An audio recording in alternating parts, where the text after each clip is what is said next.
माघ मेले के भगवान परशुराम अखाड़े में आज संत सम्मेलन का आयोजन किया गया। सम्मेलन में मांगी गई कि चुनाव लड़ने वाले नेताओं के लिए एक नया न्यूनतम योग्यता निर्धारित की जाए। सुमिरो पीठ के शंकराचार्य स्वामी नरेंद्रनंद सरस्वती के अगुवाई में यह सम्मेलन हुआ है, जिसमें उन्होंने संबोधित के पुनर्गठन की मांग भी उठाई। उनका कहना है कि संबोधित कर गई धाराएं के मौजूद द्वारा आप संकृत लाहिजा उनका बदलाव आवश्यक। देश हित, राष्ट्र हित, समाज के लिए जो कार्य करता है उसको आशीर्वाद है।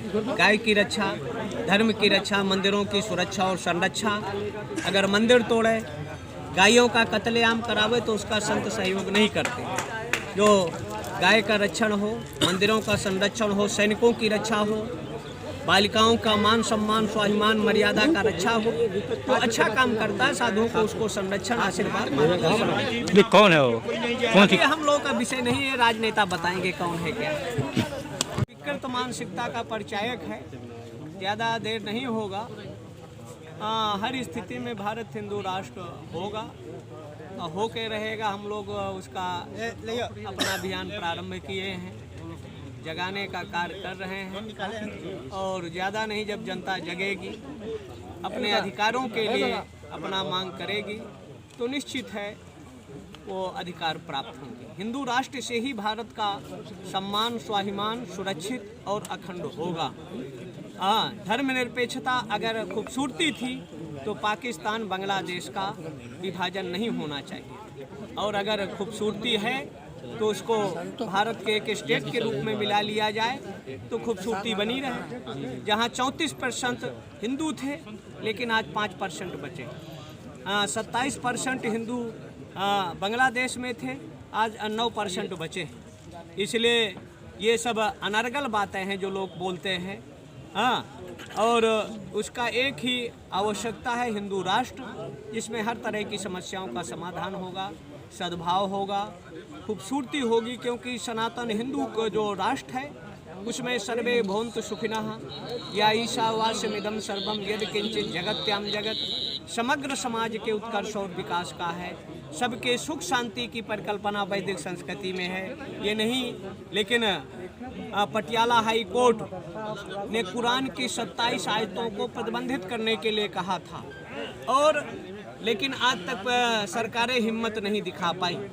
आज विश्व में जो आतंक की गतिविधियां है उसके मूल में कहीं न कहीं कुरान और ये मदरसों की शिक्षा है। अगर विश्व से उग्रवाद, आतंकवाद मिटाना है तो कुरान के इन आयतों को और समान शिक्षा नीति इस देश में आवश्यक है, जिसमें हिंदी हो, संस्कृत हो और थर्ड में क्षेत्रीय भाषा हो। त्रिभाषा फार्मूला अपना ले तो जो उत्तर दक्षिण या पूर्व पश्चिम का झगड़ा है वो अपने आप समाप्त हो सकता है। संविधान में कुछ चेंज होना चाहिए, वो क्या चेंजेस होने चाहिए?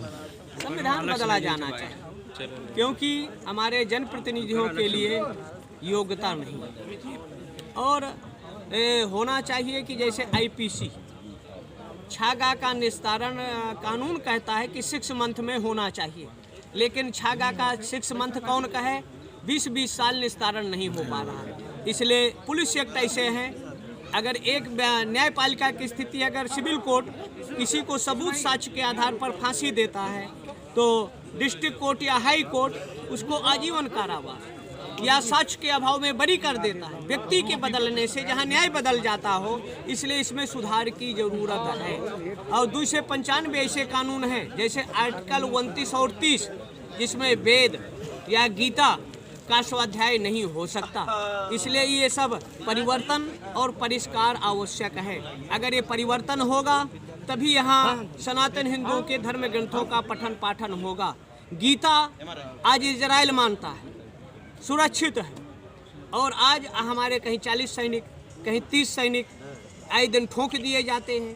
बेगुनाह जनता बमों का शिकार होती है, जैसे बम्बई कांड होते हैं। तो ये सब मतलब संवैधानिक गड़बड़ियां हैं।